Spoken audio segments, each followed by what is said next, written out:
ញទេឆ្នះឡានឆ្នះរថយន្ត BYD Street ថ្មី3 model ជាច្រើនគ្រឿងពី Rider Flora model ទី1 BYD Sapphire model ទី2 BYD Seal Lion 5 ហើយនេះហើយគឺជា model ទី3 BYD Seal Lion 7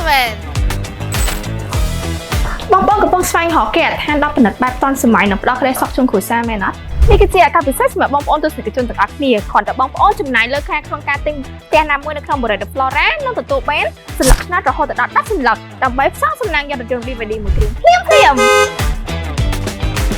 បានចានរថយន្តស៊េរីទំនើបហើយបានបង្កេហដ្ឋានរស់នៅយ៉ាងប្រណិតភាពទៀតសំខាន់ឱកាសនេះគឺអត់មានយូរទេចាប់ពីថ្ងៃនេះរហូតដល់ថ្ងៃទី25ខែធ្នូឆ្នាំ2026សូមឲ្យកុំឲ្យឱកាសល្អនេះរំលងផុតទៅឲ្យសោះណាបងប្អូន